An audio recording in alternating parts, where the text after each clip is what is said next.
الحمد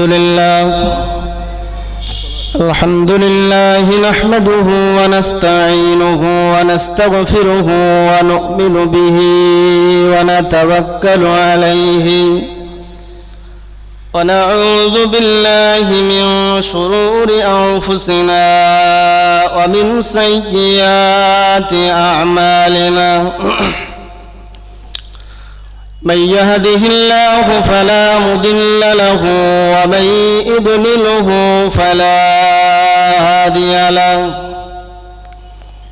ونشهد أن لا إله إلا الله وحده لا شريك له ونشهد أن سيدنا ونبينا ومولانا محمدا صلى الله عليه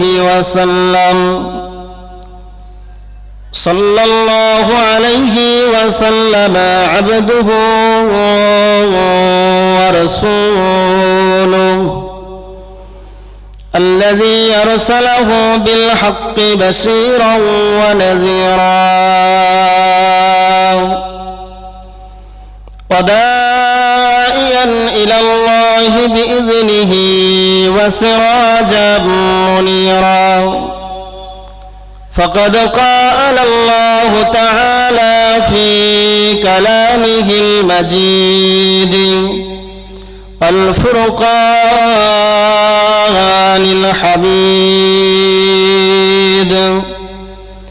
ما كان محمد نبا أحد من رجالكم ولكن رسول الله وخاتم النبيين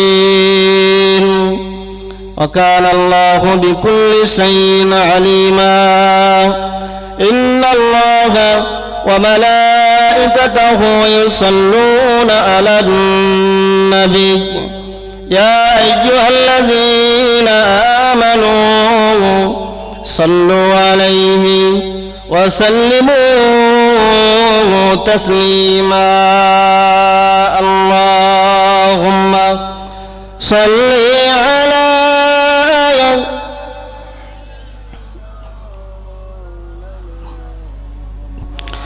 وعلى آل سيدنا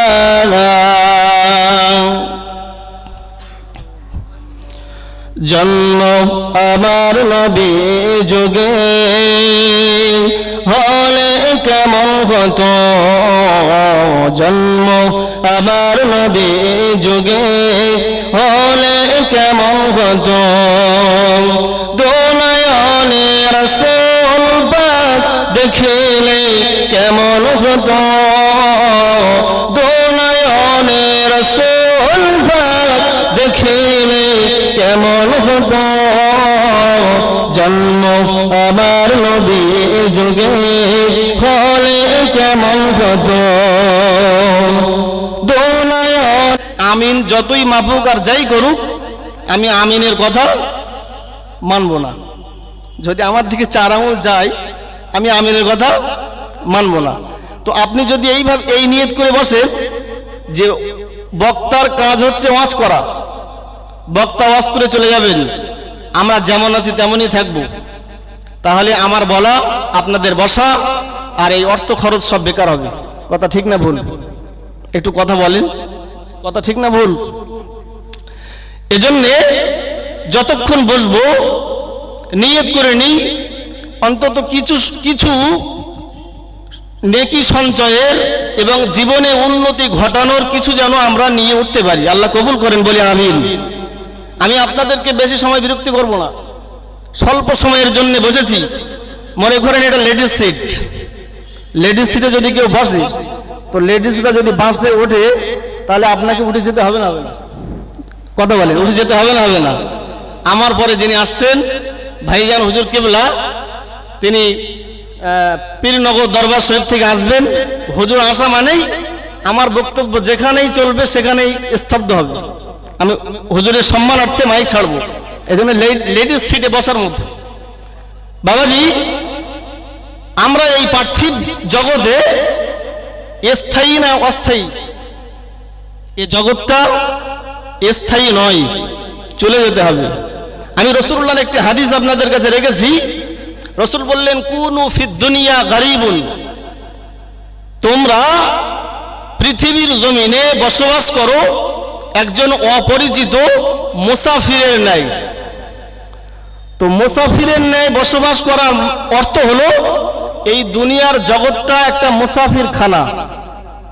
কথা ঠিক তো নাকি? এখন যদি আমি আপনাদের কাছে এসে বললাম আমি একজন মুসাফির মানুষ, তাহলে কেউ কি জিজ্ঞাসা করবেন আমার বাড়ি এই গ্রামে কিনা? একটু কথা বলেন। জিজ্ঞাসা করবেন না। কেন জিজ্ঞাসা করবেন না? এই জন্য যে আমি মুসাফির মানেই আমি অন্য জায়গা থেকে এখানে এসেছি, আমার প্রয়োজন মিটলে আবার এখান থেকে আমি চলে যাব। কথা ঠিক তো নাকি? রাসূল বললেন, তোমরা পৃথিবীর জিন্দেগিতে বসবাস করো একজন অপরিচিত মুসাফিরের ন্যায়, তথা পৃথিবীর এই জগৎটা মুসাফিরের জন্য একজন মুসাফির খানা। অনেক সময় আমরা দেখি আমাদের সমাজের অনেক মানুষ, আমাদের গ্রাম অঞ্চল থেকে অনেক ছেলেরা, যুবকেরা সৌদি আরবে যায়, কুয়েতে যায়, কাতারে যায় কিছু পয়সা রোজগার করার জন্য। কথা ঠিক তো নাকি? আব্বা জানেরা, ভাই জানেরা, ও যুবকেরা, তরুণেরা, ও ভাইয়েরা, বোনেরা, বেয়েরা, একটু দয়া করে কি আমাকে বলবেন, আমাদের এই গ্রাম অঞ্চল থেকে যে সমস্ত ছেলেরা যারা ওই সৌদি আরবে কাজের জন্য যান, কাতারে যান, কুয়েতে যান, একটা ভিসা নিয়ে যান, কেউ বা 2 বছরের জন্য, কেউ বা 5 বছরের জন্য, কেউ বা আবার 10 বছরের জন্য, তার ভিসার মেয়াদ যে শেষ হয়ে যায় আবার আমাদের কাছে ফিরে আসে। আব্বা জান, আমার ভাই জানেরা, একটু ভেবে চিন্তে দয়া করে বলবেন, যদি ওই 10 বছর কাটানোর পরে আমাদের বাড়িতে এসে বলে আমার কিছুই কামাই করা হয়নি, কোনো অর্থ সম্পদ আমার অর্জন করা হয়নি, বরং আমি 10 লাখ টাকা দেনা দিয়ে ফেলেছি, ওই দেনাটা আমি কিভাবে মেটানো যায়, ওই ঋণটা কিভাবে শোধ করা যায়, ওই ব্যবস্থাটা করার জন্য বাড়িতে এসেছি। 10 বছর কামাই করলেন, ওখানে ভিসা শেষ, বাড়ি আসলেন, তাহলে বাড়ি আসা মানে পরিবারের লোকজন কি ভাববে? যে কিছু অর্থ, কিছু সম্পদ বাড়িতে এনেছে, এই আমরা চিন্তা করবো তো নাকি? আব্বা জান, আমার ভাই জানেরা, বিদেশ থেকে যখন বাড়ি আসলেন, যদি অনেক টাকা রোজগার করে আনেন, বিবির কাছে গুরুত্ব বাড়বে না কমবে? কথা বলেন।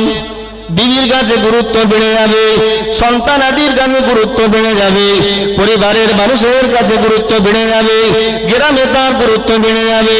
অনেক সময় দেখতে পাওয়া যায় ওই বিদেশ থেকে বাড়ি আসা অনেক টাকা সম্পদ রোজগার করা মানুষটা যখন মসজিদে নামাজ আদায় করতে যায়, সবার শেষে গেলেও তার জায়গাটা কিন্তু আমরা প্রথম কাতারের জন্য ক্লিয়ার করে দেই, এই ভেবে যে ওই মানুষটা কাতারে ছিলেন অনেক দিন যাবত, সৌদি আরবে ছিলেন অনেক দিন যাবত, অনেক টাকা রোজগার করে এনেছেন, এই জন্য আপনার বিবির কাছে গুরুত্ব বেশি হয়ে যাবে, পরিবারের সকল মানুষের কাছে গুরুত্ব বেশি হয়ে যাবে। কিন্তু বাবা মনে রাখুন, যদি আপনি বিদেশ থেকে 10 বছর কাটিয়ে ভিসার মেয়াদ শেষ করে আপনি পরিবারের কাছে এসে বলেন আমার কিছুই সম্পদ অর্জন করা হয়নি, আপনি একটু মাথায় হাত দিয়ে চিন্তা করে বলুন, বিবি কি আপনাকে তিরস্কার করবে না যত্ন করবে? পরিবারের মানুষের কাছে আপনাকে তিরস্কারের পাত্র হতে হবে কিনা?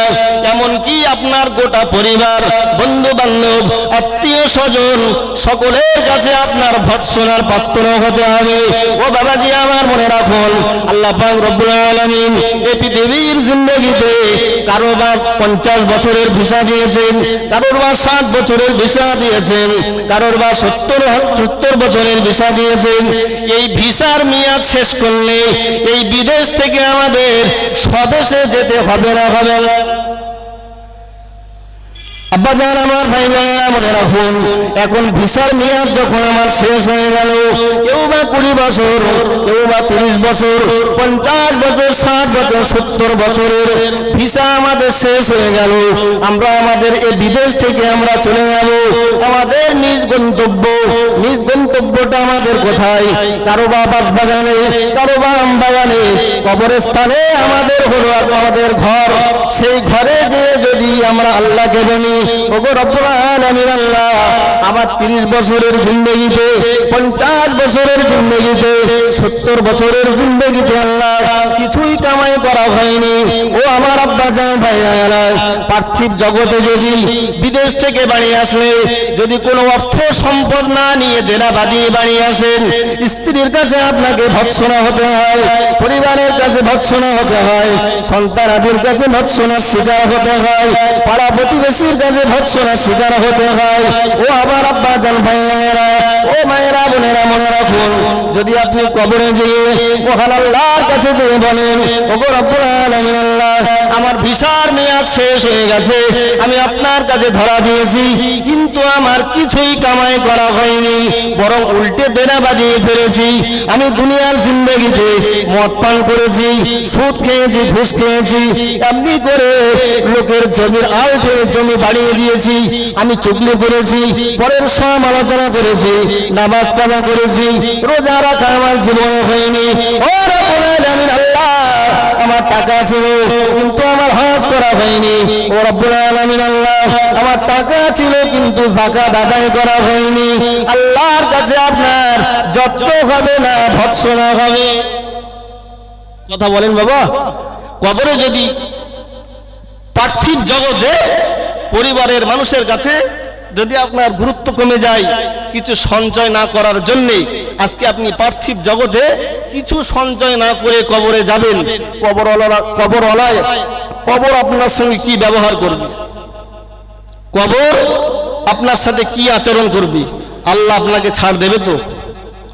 আব্বা জান আমার ভাই জানেরা, দুনিয়ায় আপনি কি কাজ করতে এসেছেন? মহান আল্লাহ পাকের কোরআন জানিয়ে দিয়েছেন, আল্লাযী খলাকাল মাউতা ওয়াল হায়াতা লিয়াবলুয়াকুম আইয়ুকুম আহসানু আমালা। ও পৃথিবীর মানুষ, তোমরা মনে রাখো, আমি রব্বুল আলামিন আল্লাহ, আমি জীবন এবং মরণকে সৃষ্টি করেছি।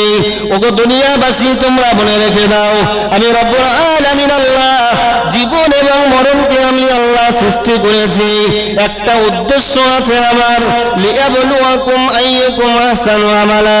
তোমরা পৃথিবীর জিন্দেগিতে কে কত ভালো কাজ করতে পারো, আমি রব্বুল আলামিন এটাই আমার দেখার।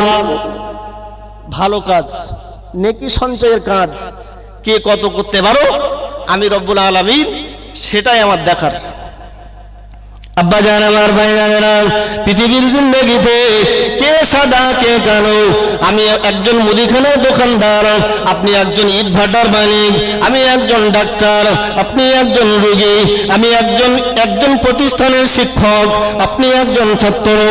এভাবে মনে রাখুন, পৃথিবীর জিন্দেগিতে যেই চোখটা বন্ধ হয়ে যাবে, কে ডাক্তার, কে মাস্টার, কে শিক্ষক, কে রোগী, কে ইমাম, কে মুসল্লি, কে পীর, কে মুরিদ, এই মাটির তলায় তার বাদ বিচার আছে না নাকি? আপনি মারা যাবেন মানে আপনারও 3টি কাপড়ে জড়ানো হবে, আমি একজন রোগী, আমারও 3টি কাপড়ে জড়ানো হবে। আপনি একজন ইটভাটার মালিক, আপনার ব্যাংকে লক্ষ লক্ষ টাকা আছে, আপনার আকাশচুম্বী বাড়ি আছে, আপনার জনবল আছে, আপনার ধনবল আছে। ও বাবাজিরা, ভাইরা, মনে রাখুন, আপনার যখন চোখ বন্ধ হয়ে যাবে, আমি একজন রোগী, আপনি একজন ডাক্তার, আমি একজন ছাত্র, আপনি একজন শিক্ষক, আপনি একজন স্টেজের বক্তা, আমি একজন চটে বসে শোনা শ্রোতা, এর কি কোনো দাম আছে নাকি? যেই চোখটা বন্ধ হয়ে যাবে, আপনাকে 3টে কাপড়ে জড়ানো হবে। আমি একজন বিরাট লেভেলদারি ভিআইপি মানুষ, আমাকেও কিন্তু 3টি কাপড়ে জড়ানো হবে। ও বাবাজিরা, আমার দয়া করে বলুন, আপনি যে খাটিয়াই করে যাবেন, আমাকে কি অন্য কিছুতে করে নিয়ে যাওয়া হবে? মোটেই নয়। আপনাকে যে খাটিয়ায় করে নিয়ে যাওয়া হবে, আমি যতই ভিআইপি হই না কেন, আমাকেও কিন্তু ওই খাটিয়ায় করে নিয়ে যাওয়া হবে।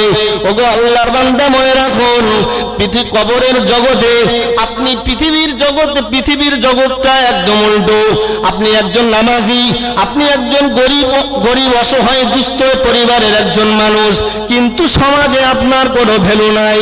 যে মানুষটা নামাজ পড়ে না, রোজা রাখে না, সিট কিন্তু পৃথিবীতে তার দেওয়া হয়। কথা ঠিক না ভুল? মসজিদের কমিটি গঠন হবে, যার অর্থ আছে ৭৬, ঠিক কিনা? কিন্তু ওই ব্যক্তিটা আল্লাহর কাছে তার কোনো কদর, তার কোনো সম্মান নেই। কথা ঠিক না ভুল? আপনি নামাজি, আপনি রোজাদার, আপনি হালাল খান, কিন্তু সমাজে ভ্যালু না থাকলেও আমার আল্লাহর দরবারে আপনার ভ্যালু আছে না নেই? আব্বা জান, আমার ভাইরা, আমি আপনাদেরকে বেশিক্ষণ বিরক্ত করব না। সংক্ষিপ্ত স্বরে দু একটি কথা বলে আমি বিদায় নেব। কোরআন হাদিসের কিছু কথা আপনাদেরকে শুনিয়ে যাই। মহান আল্লাহ আমার জানিয়েছেন, ও পৃথিবীর মানুষ, তোমরা মনে রাখো, আল্লাযী খালাকাল মাউতা ওয়াল হায়াতা লিয়াবলুয়াকুম আইয়ুকুম আহসানু আমালা। ও পৃথিবীর মানুষ, তোমরা মনে রাখো, আমি রব্বুল আলামিন আল্লাহ, জীবন এবং মরণকে সৃষ্টি করেছি। আমি রব্বুল আলামিন, এটাই আমার পরীক্ষা নেওয়ার জন্য। লিয়াবলুয়াকুম আইয়ুকুম আহসানু আমালা। পৃথিবীর জিন্দেগিতে তোমরা কে কতটা সঞ্চয় করতে পারো, আমি রব্বুল আলামিন এটাই আমার দেখার। কে সাদা রঙের, কে কালো রঙের, কে দেখতে বড় ভালো, কার ব্যবসা বাণিজ্য বিশাল, কার লক্ষ লক্ষ টাকা আছে, আমি রব্বুল আলামিন এটা দেখি না। ও রব্বুল আলামিন আল্লাহ, ও আমার আল্লাহ পাকের বান্দারা, শুনে রাখুন, বিশ্ব নবী আমার জানিয়েছেন, ইন্নাল্লাহা লা ইয়ানজুরু ইলা সুআরিকুম ওয়া আজসামিকুম। লা লা লা লা, আমার রব্বুল আলামিন আল্লাহ মানুষের চেহারার দিকে দেখেন না, কার কতটা সৌন্দর্য দেখেন না, ওয়ালাকিন ইয়ানজুরু ইলা কুলুবিকুম ওয়া আমালিকুম। আমার রব্বুল আলামিন আল্লাহ বান্দার আমলটা দেখেন এবং অন্তরটা দেখেন। কথা ঠিক না ভুল? কথা ঠিক না ভুল? ওগো আল্লাহর বান্দা, মনে রাখুন, আমি আপনাকে দৃষ্টান্ত দিয়ে বুঝিয়ে দেব। বিশ্ব নবীর একজন সাহাবী, নাম হচ্ছে তার হযরতে বেলাল রাদিয়াল্লাহু আনহু। কি নাম বললাম? কথা কি বুঝতে পারছেন নাকি? একবার তাকবীর দেন, যে নারে তাকবীর। আরেকটু জোরে, নারে তাকবীর, নারে তাকবীর। রাসূলুল্লাহর সাহাবী বেলাল, তার দেখতে ভালো না খারাপ? আবু জেহেল, তার দেখতে কেতাবের বর্ণনা এসেছে কাশ্মীরের আপেলের মতো সাদা। আর রাসূলুল্লাহর কলিজার ছেঁড়া সাহাবী হযরতে বেলাল রাদিয়াল্লাহু আনহু হাড়ির তলার থেকেও কালো, কয়লার মতো। এরপরেও তিনি একজন জান্নাতি সাহাবী, বলেন সুবহানাল্লাহ। আর আবু জেহেল এত ধবধবে সাদা, এরপরেও সে জাহান্নামের কীট। আব্বা জান, আমার ভাইরা, বিশ্ব নবী আমার, দিন দুনিয়ার বাদশাহ হাবিবুল্লাহ জনাবে মুহাম্মদ রাসূলুল্লাহ সাল্লাল্লাহু আলাইহি ওয়াসাল্লাম, রাসূল আমার মায়ের পেটে আছেন। দেখতে পাওয়া গেল রাসূলুল্লাহ আমার যখন মায়ের পেটে, রাসূলুল্লাহর আব্বা তথা আব্দুল্লাহ দুনিয়া থেকে বিদায় নিয়ে চলে গেলেন। রাসূলুল্লাহ আমার ভূমিষ্ঠ হলেন এতিম হয়ে, এতিম অসহায় অবস্থায় রাসূলুল্লাহ ভূমিষ্ঠ হলেন। দেখতে পাওয়া গেল রাসূলুল্লাহ যখন 6 বছর বয়স হয়ে গেল, রাসূলুল্লাহর মা আম্মা জানা আমেনা রাদিয়াল্লাহু আনহা দুনিয়া থেকে চিরতরে বিদায় নিয়ে চলে গেলেন। রাসূলুল্লাহ তামাম পৃথিবীতে আব্বা বেঁচে নাই, মা বেঁচে নাই। একটু বুকে হাত দিয়ে বলেন, পৃথিবীতে যার আব্বা নাই, মা নাই, তার পৃথিবীতে আর কি কেউ আছে নাকি? যদি পিতা মাতা বয়স বৃদ্ধ হয়ে যাও, বাড়ির বারান্দায় যদি পড়ে থাকে, তাও একটা বুক বল আব্বা বেঁচে আছে, মা বেঁচে আছে। আর কিন্তু যে আপনার পিতা মাতা দুনিয়া থেকে বিদায় নেবেন, সমাজে আপনার নামের সঙ্গে একটা নাম জুড়ে যাবে, আপনি হলেন গার্জিয়ান হারা, আপনি হলেন মুরব্বী হারা। ও যুবক যুবকেরা, তরুণেরা, ভাইয়েরা, মেয়েরা, রাসূলুল্লাহ আমার 6 বছর বয়স হয়ে গেল। রাসূলুল্লাহ তামাম পৃথিবীতে আর কেউ নাই, পাশে দাঁড়ানোর মতো রাসূলুল্লাহর কেউ নাই। রাসূলুল্লাহর পাশে এসে দাঁড়ালেন রাসূলুল্লাহর দাদু আব্দুল মুত্তালিব। তিনি রাসূলুল্লাহকে সাপোর্ট করতে লাগলেন, লালন পালন করতে লাগলেন, রাসূলুল্লাহকে দেখভাল করতে লাগলেন, কাফের বেঈমান মুশরিকদের সঙ্গে মোকাবেলা করতে লাগলেন। কিন্তু না না না, রাসূলুল্লাহর যে 8 বছর বয়স হয়ে গেল, রাসূলুল্লাহর দাদু আব্দুল মুত্তালিব দুনিয়া থেকে চিরতরে বিদায় নিয়ে চলে গেলেন। তামাম পৃথিবীতে রাসূলুল্লাহর আর কেউ নাই। রাসূলুল্লাহর যখন 25 বছর বয়স, রাসূলুল্লাহর আব্বা নাই, মা নাই, দাদু আব্দুল মুত্তালিব তিনিও বিদায় নিয়ে চলে গেলেন। রাসূলুল্লাহ চাচা আবু তালেব রাসূলুল্লাহর পাশে এসে দাঁড়িয়ে গেলেন। ও ভাই গো মুহাম্মদ, আমি তোমার চাচা আবু তালেব বলছি, কাফের বেঈমান মুশরিকেরা আপনাকে যত তোমার উপরে যত হামলা করুক না কেন, আমি তোমার চাচা আবু তালেব বলছি, আমি কাফের বেঈমান মুশরিকদের সঙ্গে মোকাবেলা করব। রাসূলুল্লাহর পাশে ঢালের মতো দাঁড়িয়ে গেলেন। কিন্তু না না না, 25 বছর বয়সে রাসূলুল্লাহ আম্মা জান খাদিজাতুল কুবরা রাদিয়াল্লাহু আনহার সাথে বিবাহ বন্ধনে আবদ্ধ হলেন। এবারে একদিকে আম্মা জান খাদিজা আর অপর দিকে রাসূলুল্লাহ চাচা আবু তালেব সিকিউরিটির মতো রাসূলুল্লাহর পাশে দাঁড়িয়ে গেলেন। ও জওয়ানেরা, যুবকেরা, রাসূলুল্লাহর যখন 47 বছর বয়স হয়ে গেল, একই সপ্তাহে রাসূলুল্লাহর চাচা আবু তালেব বিদায় নিলেন। আম্মা জান খাদিজাতুল কুবরা তিনিও বিদায় নিয়ে চলে গেলেন।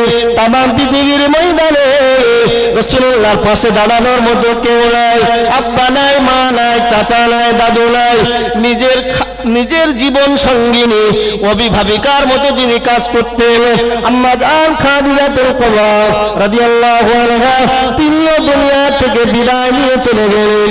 আল্লাহ পাক রব্বুল আলামিন জিবরাইলকে পাঠিয়ে দিলেন, ও আমার ফেরেশতা জিবরাইল, আমার রাসূলুল্লাহ তামাম পৃথিবীতে আর কেউ নাই, রাসূলুল্লাহর আব্বা বেঁচে নাই, রাসূলুল্লাহর মা বেঁচে নাই, রাসূলুল্লাহর দাদু বেঁচে নাই, চাচা বেঁচে নাই, রাসূলুল্লাহর জীবন সঙ্গিনী খাদিজাও দুনিয়া থেকে বিদায় নিয়েছেন। ও আমার ফেরেশতা জিবরাইল, আমার রাসূলুল্লাহকে আমার কাছে নিয়ে এসো, আমার রাসূলুল্লাহকে আমার কাছে নিয়ে এসো। আল্লাহ পাকের ফেরেশতা জিবরাইল আলাইহিস সালাম রাসূলুল্লাহর কাছে আসলেন, রাসূলুল্লাহকে নিয়ে গেলেন। মেরাজের ঘটনা আমাদের সকলের জানা আছে না নাই? আজকে তো এই 8-10 দিন আগে 27শে রজব গিয়েছে, যেটাকে আমরা বলি শবে মেরাজ। যে রাসূলুল্লাহ এ দুনিয়ার জগৎ থেকে সপ্তম আকাশ ভেদ করে সিদরাতুল মুনতাহা, এরপরে আল্লাহর সঙ্গে কথোপকথন হয়েছে, আমরা জানি না।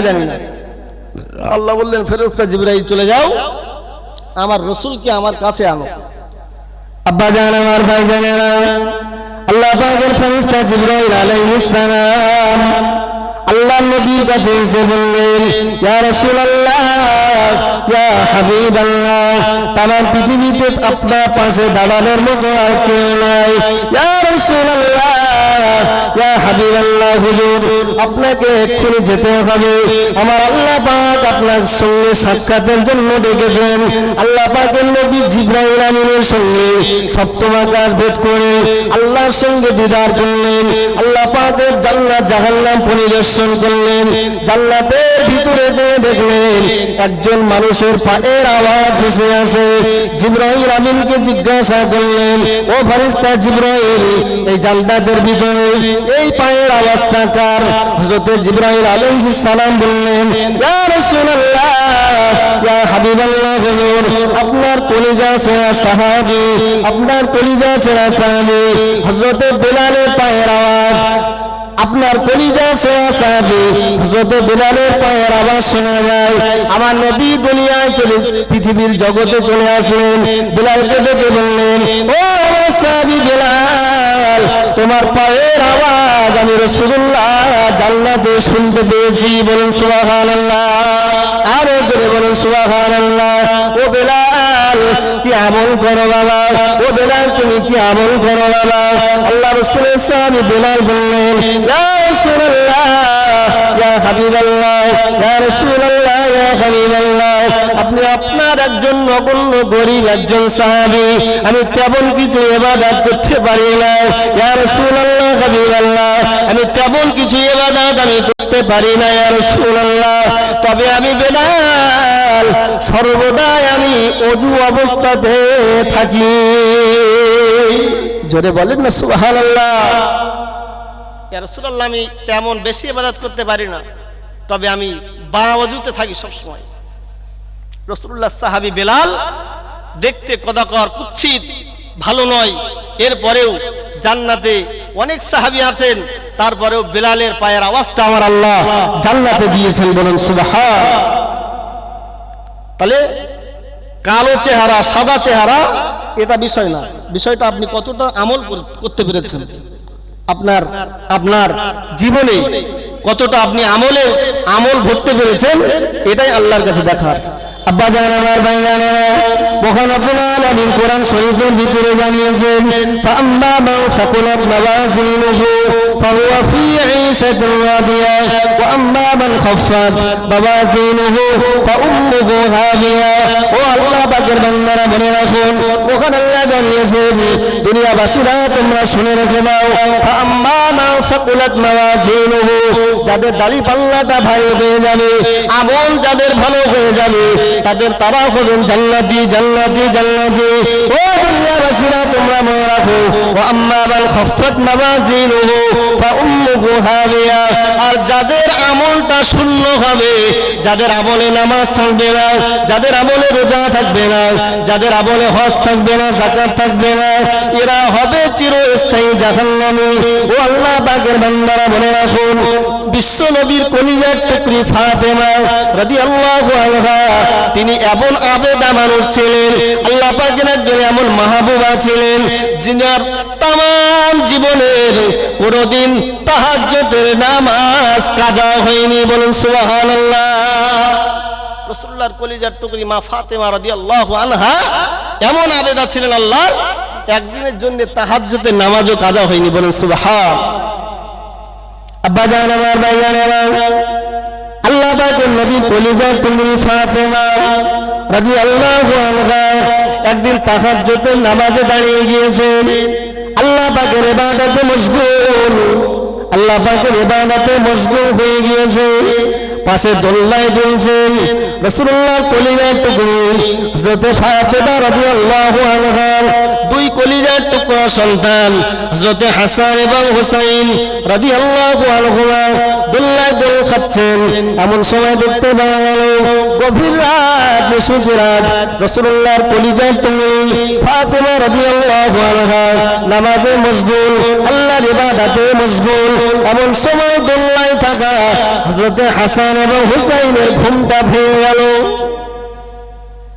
এখন বাচ্চা যদি কান্না করে, মায়ের ইবাদতে নামাজে ব্যাঘাত ঘটবে কিনা, মায়ের নামাজে মনটা বিগড়ে যাবে কিনা। যেই মাত্র হাসান এবং হুসাইনের ঘুমটা ভেঙে গেল, আল্লাহ পাক রব্বুল আলামিন জিবরাইল আমিনকে ডেকে বললেন, ও ফেরেশতা জিবরাইল, জমিনে চলে যাও, জমিনে চলে যাও, আমার বিশ্ব নবীর কলিজার টুকরি ফাতেমা রাদিয়াল্লাহু আনহা, আমি আল্লাহ আমার ইবাদতে মশগুল হয়ে গিয়েছে, আমার ইবাদতে মশগুল হয়ে গিয়েছে, আমার নামাজে মশগুল। ও ফেরেশতা জিবরাইল, পাশে দোলনায় আমার রাসূলুল্লাহর মুহাব্বতে হাসান এবং হুসাইন দোল খায়, আমার হাসান এবং হুসাইনের ঘুমটা ভেঙে গেছে। ও আবার ফেরেশতা জিবরাইল চলে যাও, আমার হাসান এবং হুসাইনের দোলনাটা একটু আস্তে করে দোল দিয়া। তো যে আল্লাহ হাসান আর হুসাইনের দোলনা দোল দেওয়ার জন্য পাঠিয়েছেন ফেরেশতাকে, সেই ফাতেমার নামাজ যাতে ব্যাঘাত না ঘটে, সেই ফাতেমার প্রতি আমার আল্লাহ খুশি না বেজার? খুশি। সেই ফাতেমার অন্তরে কবরের কত ভয়। আজ আমরা 5 ওয়াক্ত নামাজ নাই, শুধুমাত্র নামকে বাঁচতে জুম্মার দিনে আমরা একটু মসজিদে যাই 2 রাকাত নামাজ আদায় করতে, অথচ যে 5 ওয়াক্ত নামাজ ফরজ এবং রাসূল জানিয়েছেন, আমার আল্লাহ বললেন তোমার কোন উম্মতরা যদি 5 ওয়াক্ত নামাজ ভক্তি সহকারে আদায় করে, আমি আল্লাহ তার আমল নামায় 50 ওয়াক্ত নামাজের সওয়াব দেব। বলি সুবহানাল্লাহ। সেই নামাজটাও আমরা ছেড়ে দিয়েছি। আব্বা জান, আমার ভাই জানেরা, নবী পাকের কলিজা তুমি ফাতেমা রাদিয়াল্লাহু আনহা নিজের স্বামী আলীকে ডেকে বলছেন, ও আমার স্বামী আলী, আমি ফাতেমা রাদিয়াল্লাহু আনহা দুনিয়া থেকে একদিন বিদায় নিয়ে চলে যাব। কবে যাব, কবে যাব, এটা আমার আল্লাহ তাআলা ভালো জানেন। ও আমার স্বামী আলী, আমি ফাতেমা বলছি, যদি আমি আপনার আগে বিদায় নিয়ে চলে যাই, তাহলে আমার আখিরি দাবি বিদায়ী দাবি, আমার আখিরি দাবি বিদায়ী দাবি। আমি ফাতেমা যদি রাতে মারা যায়, তাহলে রাতের মধ্যে আমার দাফন করবেন। যদি দিনে মারা যায়, দিনের বেলায় আমার জানাজা নামাজ সমাধা করে কবরস্থ করবেন, যেন রাত না হয়। আর যদি রাতে মারা যায়, আমার রাত থাকতে থাকতে আমার দাফন কার্য সমাধা করবেন, যেন দিন না হয়ে যায়। ও জওয়ানেরা, যুবকেরা, রাসূলুল্লাহর জামাতা আলী বললেন, ও আমার বিবি ফাতেমা, ও আমার বিবি ফাতেমা, আমি আলী কথা দিলাম, যদি তুমি আমার আগে মারা যাও, তোমার এই বিদায়ী দাবিটা আমি মেনে নিলাম। জোরে সরে বলুন সুবহানাল্লাহ। ও আমার আব্বা জান, ভাই জানেরা, দেখতে পাওয়া গেল হযরত ফাতেমা রাদিয়াল্লাহু আনহা হযরত আলীর আগে দুনিয়া থেকে বিদায় নিলেন। আল্লাহ পাকের নবী সামি হযরত আলী রাদিয়াল্লাহু আনহু মা ফাতেমার লাশটাকে লাশ থেকে গোসল দিলেন, জানাজার কাফনের কাপড় পরালেন, জানাজার নামাজ সমাধা করলেন। রাসূলুল্লাহর একজন প্রাণপ্রিয় সাহাবী হযরত আবু যর গিফারী রাদিয়াল্লাহু আনহু মা ফাতেমার কবরে নেমে পড়লেন, মা ফাতেমার কবরে নেমে পড়লেন, মা ফাতেমাকে কবরের ভিতরে রাখবেন। আল্লাহ পাকের নবী সাহাবী হযরত আবু যর কবরকে লক্ষ্য করে বললেন, এই কবর, আজকে তোর ভিতরে যাকে রাখা হচ্ছে, শেরে খোদা আলী, আলীর স্ত্রীকে রেখে যাচ্ছি। খবরদার কবর, এই ফাতেমার সঙ্গে যেন বেয়াদবি না হয়। আবু যারের এই কথা কবর শুনবে নাকি? ও জওয়ানেরা, যুবকেরা, মনে রাখুন, ও মায়েরা, বোনেরা, মনে রাখুন, আল্লাহ পাকের নবী সাহাবী হযরত আবু যর গিফারী রাদিয়াল্লাহু আনহু বললেন, এই কবর, তোর ভিতরে আজকে যাকে রাখা হচ্ছে, হযরত হাসান এবং হুসাইন রাদিয়াল্লাহু আনহুমার মাকে রেখে যাচ্ছে। জান্নাতের সমস্ত যুবকদের সর্দার হবেন হযরত হাসান এবং হুসাইন। ওই হাসান এবং হুসাইনের মাকে রেখে যাচ্ছে কবর। খবরদার যেন ফাতেমার সাথে বেয়াদবি না হয়। কবর থেকে কোনো আওয়াজ ভেসে আসে না। কবরকে লক্ষ্য করে বললেন, ও কবর, আজকে তোমার ভিতরে যাকে রাখা হচ্ছে, আমার নবী পাকের কলিজার টুকরি ফাতেমাকে রাখা হচ্ছে। খবরদার যেন আমার এই ফাতেমার সাথে বেয়াদবি না হয়ে যায়। ও আমার আব্বা জান, ভাই জানেরা, মনে রাখুন, এবার কবর থেকে আওয়াজ ভেসে আসে, ও নবী পাকের সাহাবী আবু যর, তুমি মনে রাখো, ও নবী পাকের সাহাবী আবু যর, তুমি মনে রেখে দাও, আমার নাম হলো কবর। কে শেরে খোদা আলীর স্ত্রী, কে হাসান হুসাইনের মা, কে বিশ্ব নবীর কলিজার টুকরি ফাতেমা, আমি কবর চিনি না। ও আবু যর, তুমি মনে রাখো, আমার ভিতরে যে আসবে, তার আমল নামায় যদি নামাজ থাকে, তার আমল নামায় যদি রোজা থাকে, তার আমল নামায় যদি সৎ কাজ থাকে, আমি কবর তার সাথে ভালো ব্যবহার করব। ও নবী সাহাবী আবু যর, তুমি মনে রাখো, আমি কবর আমার ভিতরে যে আসবে, তার আমল নামায় যদি নামাজ না থাকে, রোজা না থাকে, দান খয়রাত যদি না থাকে, তার আমল নামায় যদি সৎ কাজ না থাকে, আমি কবর তার সাথে পশ্চিম কালেও ভালো ব্যবহার করব না। একটু দয়া করে কি বলবেন, আমরা বিশ্ব নবীর উম্মতের দাবিদার, এটাই কি আমার কবর পার হবে নাকি? ও আমার আব্বা জান, ভাই জানেরা, এত ওয়াজ শোনার পরেও, এত নসিহত শোনার পরেও আমরা সকলেই একজন দ্বীনের আলেম বনে গেছি। কে বা জানে না নামাজ না পড়লে গুনাহ হয়? বুকে হাত দিয়ে একবার বলুন, আমরা তো এটা ভালোই জানি। এক ওয়াক্ত নামাজ যদি কেউ ইচ্ছাকৃত কাজা করে ফেলে, রাসূল আমার জানিয়েছেন 2,88,00,000 বছর, 2,88,00,000 তার জাহান্নামের আগুনে পড়তে হবে। এরপরে দেখতে পাওয়া যায় আজকের মুসলমান ঘরের সমাজের মানুষেরা মসজিদ ছেড়ে না, আমাদের নামাজের ব্যাপারে গাফিলতি। আল্লাহ পাকের নবী জানিয়েছেন, মান তারাকা সালাতা মুতাআম্মিদান ফাকাদ কাফারা, ইচ্ছাকৃত যদি কেউ নামাজ ছেড়ে দেয়, কাজা করে, সে কুফরি কাজ করলো। কি কাজ করলো? হযরত ইমাম মালিক রাদিয়াল্লাহু আনহু রাহমাতুল্লাহ আলাইহির মতে কেউ যদি ইচ্ছাকৃত নামাজ ছেড়ে দেয় সে কাফের হয়ে যাবে। আর আমাদের ইমাম আবু হানিফা রাহমাতুল্লাহ আলাইহির নিকটে কেউ যদি নামাজ ছেড়ে যায় তো কাফের হবে না, বরং সে কুফরি কাজ করলো। আব্বাজান আমার ভাইজান, মসজিদে ফজরের আযান হয়ে যায়, যোহরের আযান হয়ে যায়, আসরের আযান হয়ে যায়, মাগরিবের আযান হয়ে যায়, ইশার আযান হয়ে যায়, তারপরেও দেখতে পাওয়া যায় আজকের মুসলমান ঘরের মানুষ, সমাজের মানুষেরা মসজিদের পাশ দিয়ে আমরা চলে যাই, কিন্তু মসজিদের মুয়াজ্জিনের কথা আমাদের কানে ঢোকে না। ও বাবাজিরা আমার, মনে রাখুন, আমার যে ঘরে মসজিদে আযান যে হয়ে যায়, যে ঘরের বাপ নামাজে দাঁড়িয়ে যায়, মা নামাজে দাঁড়িয়ে যায়, ছেলে নামাজে দাঁড়িয়ে যায়, সন্তানেরা নামাজে দাঁড়িয়ে যায়, ওই ঘরে আমার আল্লাহ পাকের আকাশ থেকে অঝরে বৃষ্টির ফোঁটার ন্যায় রহমত ঝরতে থাকে। বলুন সুবহানাল্লাহ। ও বাবাজিরা মনে রাখুন, যে ঘরে ফজরের আযান হয়ে যায়, যোহরের আযান হয়ে যায়, আসরের আযান হয়ে যায়, মাগরিব ইশার আযান হয়ে যায়, বাপ নামাজ পড়ে না, মা নামাজ পড়ে না, সন্তানেরা কেউ নামাজে দাঁড়ায় না, ওই বাড়িতে তো আল্লাহ পাকের পক্ষ থেকে গজব নাযিল হয়। আজকে কি বুকে হাত দিয়ে বলতে পারবেন আমরা কটা সমাজের মানুষ বাপ নামাজ পড়ি, সন্তানকে আমরা নামাজের আদেশ দেই? আমি তো গোটা পরিবারের একজন রাখাল, আমি তো জুব্বা পরে মাথায় টুপি দিয়ে তাসবিহ হাতে নিয়ে আমি দিব্যি মসজিদে চলে গেলাম, কিন্তু না না না না না, আমার ঘরের সন্তানরা সে তো কেলাম বোর্ডে পড়ে আছে। ও বাবাজিরা মনে রাখুন, আমার ঘরের সন্তানেরা সে তো ক্লাবের ভিতরে নাচ গানেতে ব্যস্ত আছে। ও বাবাজিরা মনে রাখুন, আমি সন্তানের বাপ হয়ে আমি মসজিদে গেলাম জুমার দিনে, কিন্তু একবারের জন্য খোঁজ নিলাম না আমার ঘরের সন্তানটা জুমার নামাজের জন্য এখনো তৈরি হয়েছে কিনা। আব্বাজান আমার ভাইজানেরা মনে রাখুন, আপনি যদি আপনার স্ত্রীর পর্দায় না রাখেন, সন্তানকে নামাজের আদেশ না করেন, আপনার ওই নামাজ, আপনার ওই তাসবিহ, আপনার ওই হজ, আপনার ওই যাকাত, আপনার ওই ফিতরা কুরবানি পশ্চিমকালে আপনাকে জান্নাতে নিয়ে যেতে পারবে না।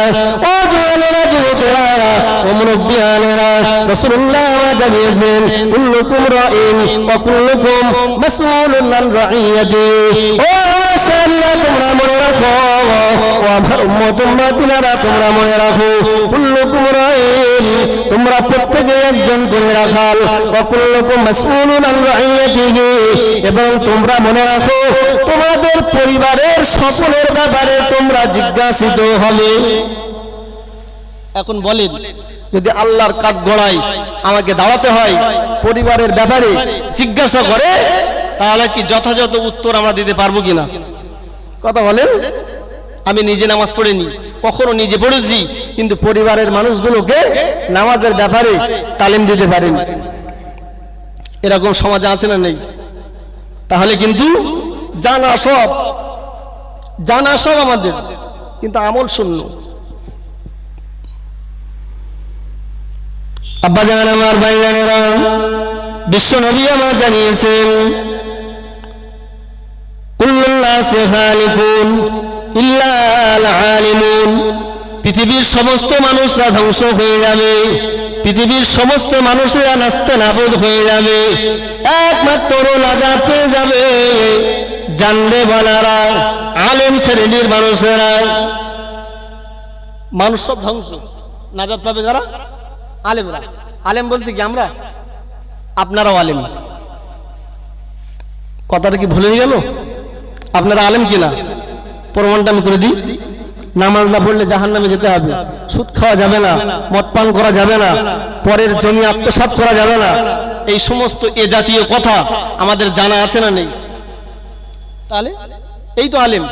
এরপরেও আব্বা জান আমার ভাইয়ানেরা, রাসূলুল্লাহ আমার এক ধাপ এগিয়ে যেয়ে বললেন, ও পৃথিবীর মানুষেরা তোমরা মনে রাখো, আল আলিমুনা কুল্লুহুম হালিকুন, আলেমেরা ধ্বংস হয়ে যাবে, ইল্লা আল আমিলুন, আমলকারীরা নাজাত পেয়ে যাবে। বলুন সুবহানাল্লাহ।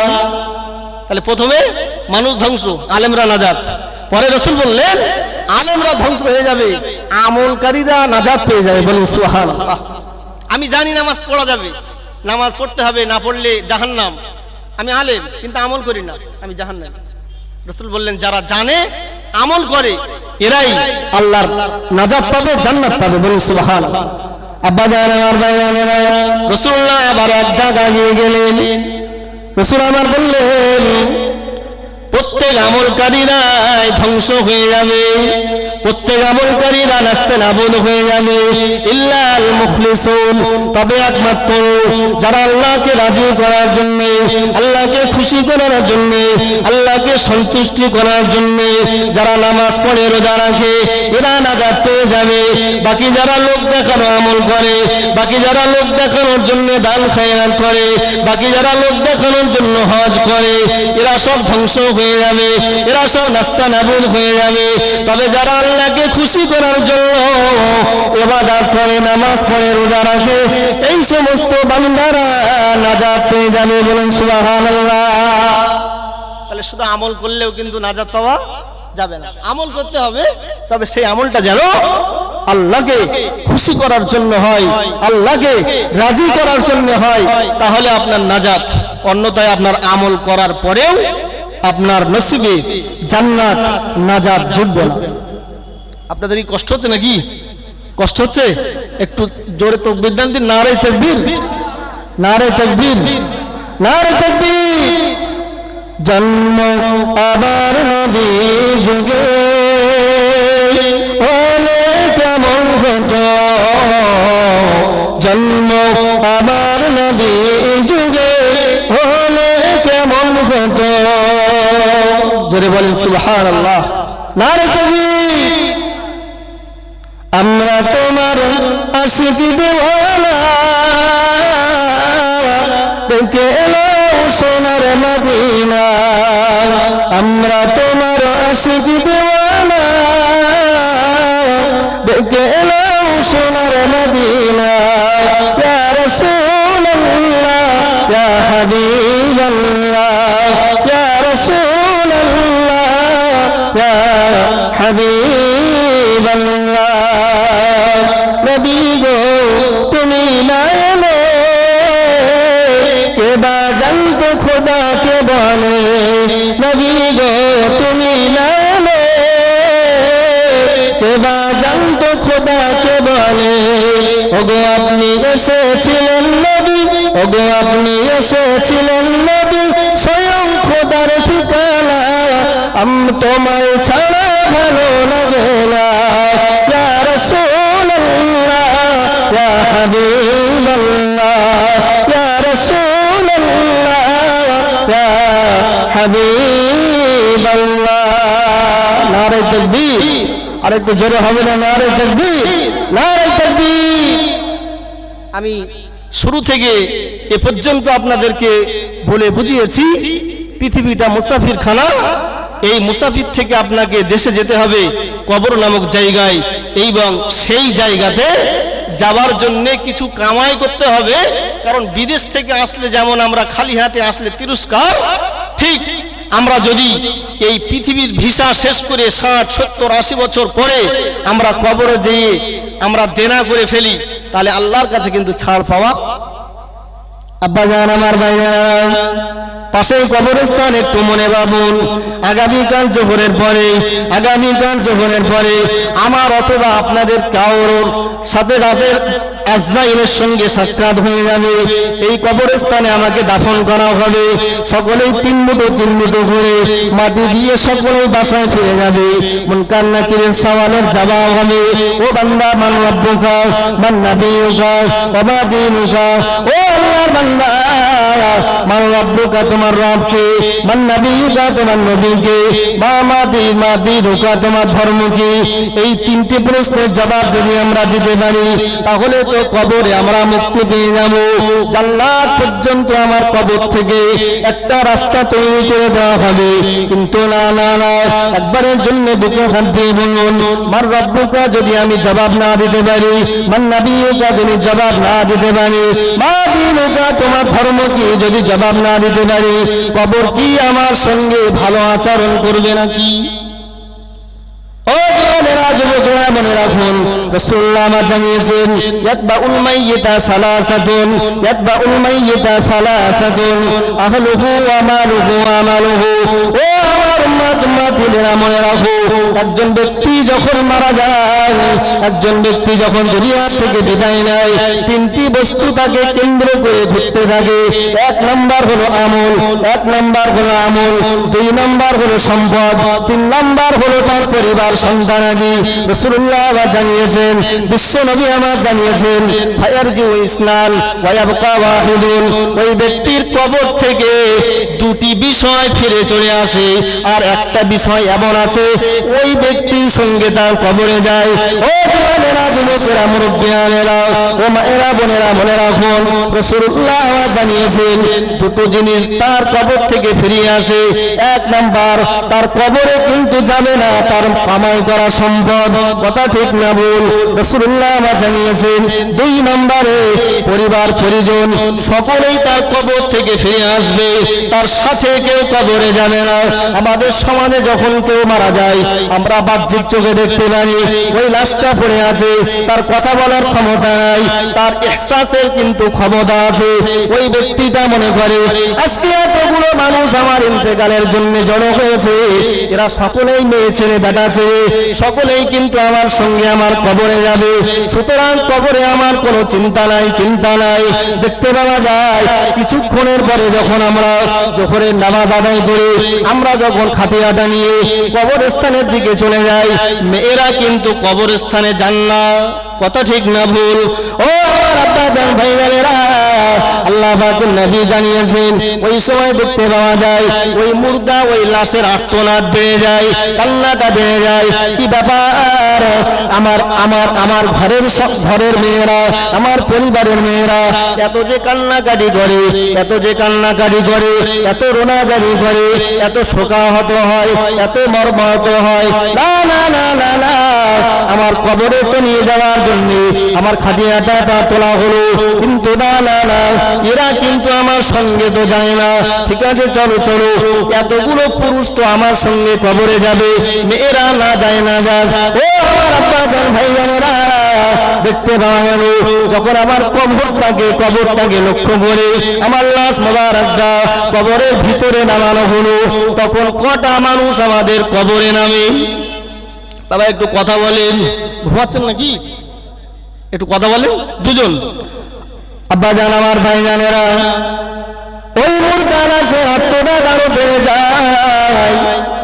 মেয়েরা তো আমার সঙ্গে খবরে আসলো না। আমি মনে করলাম এতগুলো পুরুষ আমার সঙ্গে কবরে যাবে, কিন্তু না না না, এরাও তো আমার সাথে কবরে যায় না। এই দুটো মানুষ কি আমার সাথে কবরে যাবে? ঠিক আছে, তাই মেনে দেওয়া হোক। ও নওজোয়ান যুবকেরা, একটু বুকে হাত দিয়ে বলুন, ওই দুটো মানুষ যখন ওই কবর থেকে উঠে পড়ে, ওই মানুষটার আর্তনাদের কোনো সীমানা আছে নাকি?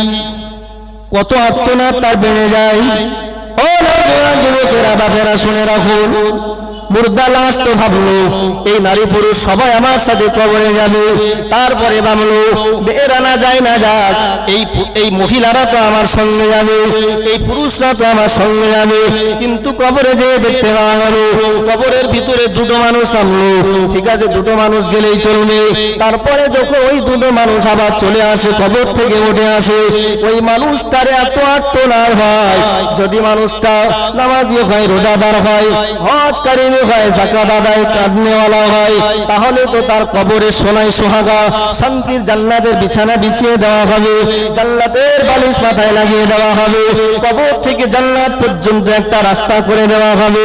ও জওয়ানেরা, যুবকেরা, ব্যক্তি যদি নামাজি না হয়, ব্যক্তি যদি রোজাদার না হয়, ব্যক্তি যদি লটারিখোর হয়, ব্যক্তি যদি লোকের জমির আত্মসংস্কারী হয়, ব্যক্তিটা যদি ভাইয়ের হক ফাঁকি দেনেওয়ালা হয়, ব্যক্তিটা যদি গুণের ফারাজ ফাঁকি দেনেওয়ালা হয়, ব্যক্তিটা যদি সুদখোর হয়, ব্যক্তিটা যদি মদখোর হয়, ব্যক্তিটা যদি লোকের সমালোচনা গীবত গিল্লা করে দাঁড়ায়, ও বাপেরা মনে রাখুন, কবর কিন্তু ওই মানুষটার সঙ্গে ভালো আচরণ করবে না, বরং মনে রাখুন জাহান্নামের আগুনের বিছানা তার জন্য বিছানো হবে, এবং কবর থেকে জান্নাত পর্যন্ত জাহান্নাম পর্যন্ত একটা রাস্তা তৈরি করে দেওয়া হবে। কালকে আমার পর্যন্ত ওই কবরের ভিতরে ওই ব্যক্তিটা পুড়ে পুড়ে অবস্থান করবে। তাহলে বুকে হাত দিয়ে বলুন, এই মুসাফির খানায় আমরা কবরে স্বস্তিতে শান্তিতে থাকার জন্য কতটা আমল নেকি সঞ্চয় করতে পেরেছিলাম? কে ভিআইপি ক্যাটাগরির, কার লোক আছে, কার জনবল আছে, কার ধনবল আছে, মরে যাওয়ার পরে আমি আপনি সকলেই সমান। আমি একটা মুদিখানার দোকান চালাই, এখন যদি কবরে আমি আমল নিয়ে যেতে পারি তাহলে আমি হিরো। কথা ঠিক তো নাকি? আর মাটির উপরে যারা দাপটে বেড়ায়, আমল যদি শূন্য হয় তাহলে সে আমার মোকাবেলায় জিরো।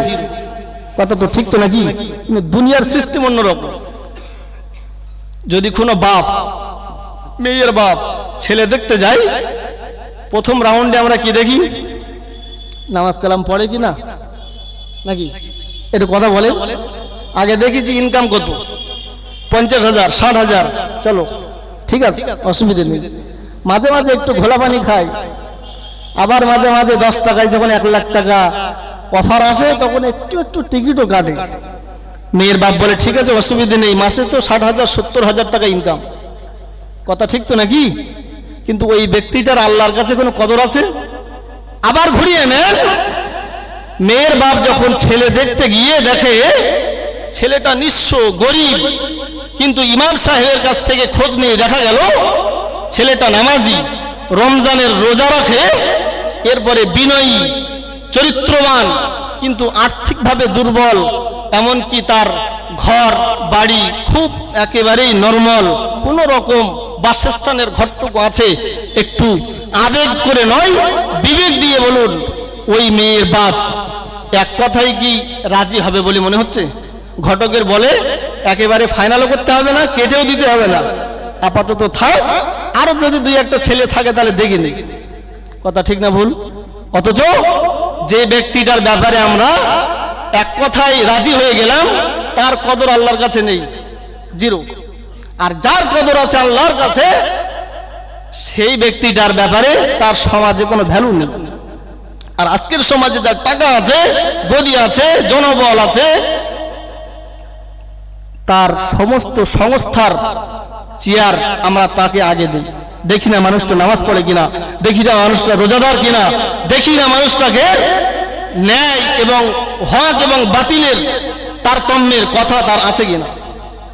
আমরা এই বক্তা দাওয়াত করার সময় এ ব্যাপারেও দেখি যে কার কেমন সুর আছে। এই কথা ঠিক বলছি না ভুল বলছি? বাবারা একটু জোরে বলেন, বেয়াদবি নেন না। সর্বক্ষেত্রে আমরা দেখি বক্তাটা ভালো জমাতে পারে কিনা, কালেকশনটা ঠিক মতো করতে পারে কিনা, আর মজলিসটা জমিয়ে রাখতে পারে কিনা, সে কি বলছে, কোরআন শরীফের আয়াতটা সহি বলছে কিনা, হাদিসটা সে সহি বলছে কিনা, নাকি হাদিসের নামে জালিয়াতি করে জাল হাদিস ঢোকাচ্ছে, এগুলোকে আমরা যাচাই করি না। এখন জলসার নামে শুধু চলছে ভণ্ডামি। ফুরফুরা শরীফের মেজলা হুজুর পীর কিবলা রহমাতুল্লাহ আলাইহি বলতেন, বাবা আমি ওয়াজ করা বন্ধ করে দেব, আচ্ছা, মেজু হুজুরের মুখে এই কথাটা খুব ভয়ানক বলে মনে হচ্ছে না? ভক্ত মুরিদরা বলেন, হুজুর আপনি এত কথা বলছেন, জলসা বন্ধ করে দেবেন। তো মেজলা হুজুর বললেন, বাবা এই বক্তা যারা ওয়াজ করে এদের নিয়ত ভালো না। আচ্ছা আমি কি বলেছি সবাই মিলে বলেন দিন, একটু বলেন না বাবা, বলা যাবে না? মেজলা হুজুর বললেন বক্তাদের নিয়ত ভালো না। 2 নম্বর, কমিটির নিয়ত ভালো না। 3 নম্বর, শ্রোতাদের নিয়ত ভালো না।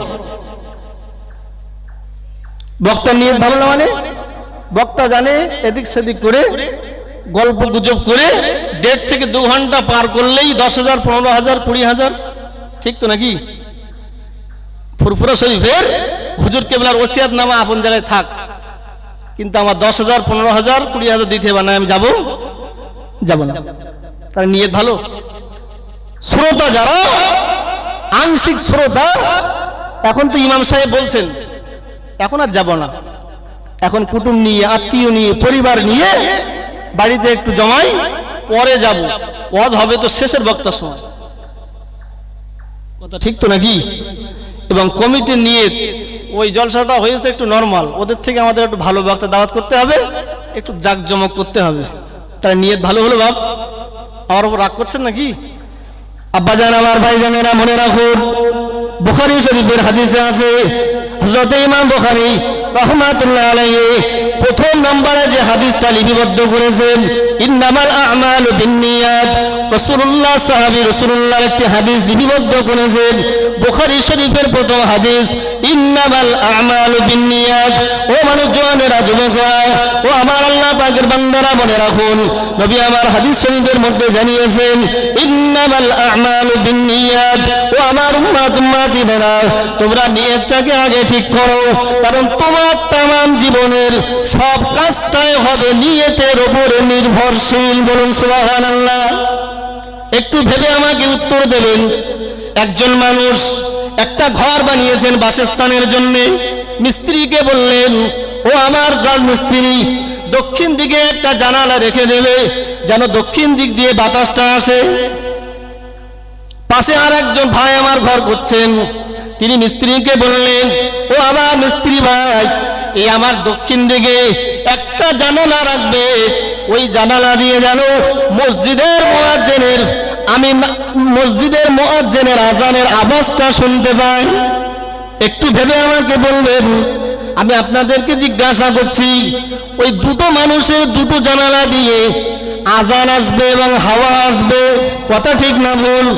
কিন্তু একজন ব্যক্তি সওয়াব পাবেন আর একজন ব্যক্তি কিন্তু সওয়াব পাবেন না। যিনি নিয়ত করেছেন আমার এই দক্ষিণ সাইডে একটা জানালা রাখুন, এই জানালা দিয়ে যেন একটু দক্ষিণে বাতাস আসে, দক্ষিণে হাওয়া যেন আমার ঘরের মধ্যে একটু প্রবেশ করে, ওই মানুষটার জানালা দিয়েও কিন্তু মসজিদের মুয়াজ্জিনের আযান শুনতে পাওয়া যাবে। কিন্তু না, ওই ব্যক্তিটা আযান শোনার জন্য আযান আসার জন্য কোনো সওয়াব পাবে না।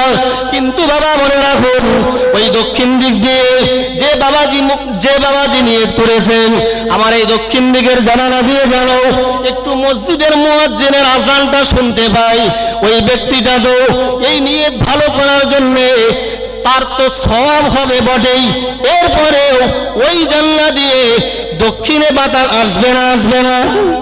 জোরে সরে বলুন সুবহানাল্লাহ। সুবহানাল্লাহর সঙ্গে রাগটাগ আছে নাকি? নেই? জোরে বলেন সুবহানাল্লাহ। আরো জোরে সুবহানাল্লাহ। নারে তাকবীর, নারে তাকবীর। মহান মিলাদুন নবী জলসা, মহান মিলাদুন নবী জলসা, নারে তাকবীর। তাহলে নিয়তের উপরে আপনার কর্মের একটা ফল হবে না? হবে না? নিয়ত যা করবেন, আপনি ভাবছেন যে নামাজ যদি না পড়ি, মোটে নামাজ পড়ে না, যেই কুটুম আসে, বেই মশাই আসে, বেই তো নামাজি হাজি মানুষ, তো দেখছেন যদি আমি নামাজ না পড়ি তাহলে আমার বেই ভাববে যে আমার এমন একটা বেই হয়েছে যে নামাজ পড়ে না। ও কি নামাজি? সেদিন গিয়েছে জোহরের নামাজ পড়তে আত্মীয়ের সঙ্গে, তাহলে ওটাকে আল্লাহকে খুশি করার জন্য হলো? লোক দেখানো নামাজ। অনেক টাকা যদি আমি হজ না করি তাহলে মানুষ আমাকে বলবে অনেক টাকার মানুষ হজ করে না, এজন্যই লোক দেখানো হজ। অনেক মানুষ ভাবে যদি আমি টাকা যাকাত না দিই তাহলে মানুষ আমাকে বলবে পয়সা আছে যাকাত দেয় না। এজন্যে আমরা 50টা 100 পিস শাড়ি কিনে রোডে রোডে মানুষকে দাঁড় করিয়ে বিতরণ করি। কথা ঠিক না ভুল? সোশ্যাল মিডিয়াতে দেওয়ার জন্য একটা শাড়ি বাবা একজন হাতে করে দিলে হয়, এত মানুষ ওই শাড়িটা ধরে দেওয়ার জন্যে মানে ফটো তোলার জন্য ব্যস্ত, অনেক মানুষের হাত আর শাড়ি পর্যন্ত পৌঁছায় না। কথা ঠিক না ভুল? আমি বলছি সহি মসলার ভিত্তিতে আপনি যদি এভাবে শাড়ি দিয়ে যাকাত আদায় করেন 16 আনা যাকাত আপনার আদায় হবে না। যদি বলেন কেন, সেটা হলো এভাবে, আপনার গ্রামে 5 জন ফকির, ভালো করে বুঝবেন মসলাটা, আপনার গ্রামে 5 জন ফকির যাকাত নেওয়ার হকদার। আমরা 5 জন তাকে 5টা শাড়ি দিলাম, আরো অন্য এলাকা থেকে তাকে 5টা দিল, তাহলে শাড়ি কটা হলো? 10টা। তার 1 বছরে কটা শাড়ি লাগে? 2টো, 3টে, তাহলে তার 7 পিস শাড়ি বিক্রি করতে হবে, শাড়ি বিক্রি করতে হবে। তো যাই হোক, তার সঠিক হকটা আমরা আদায় না করার জন্য তাকে আমরা যদি টাকা দিয়ে যাকাতটা আদায় করি তাহলে সঠিকভাবে যাকাতটা আদায় হবে। আল্লাহ আমাদেরকে কবুল করেন। সকলে বলে আল্লাহুম্মা আমিন। তাকবীর দান, নারে তাকবীর, আরো জোরে নারে তাকবীর। ভাইজান হুজুর কেবলা, ভাইজান হুজুর কেবলা, পীরনগর দরবার শরীফ, পীরনগর দরবার শরীফ, নারে তাকবীর। যারা যেখানে আছেন, রাস্তাঘাটে দূরে যারা, যে বাড়িতে যারা আছেন, আমাদের আজকের মঞ্চের আকাঙ্ক্ষিত বক্তা ভাইজান হুজুর কেবলা তিনি এসে পৌঁছে গেছেন। সকলেই আপনারা আপনাদের প্রয়োজন কাজ কাম ছেড়ে মজলিসে চলে আসুন আর নবী পাকের সামনে একটু ভক্তি ভরা দরুদ শরীফ, আল্লাহুম্মা সাল্লি আলা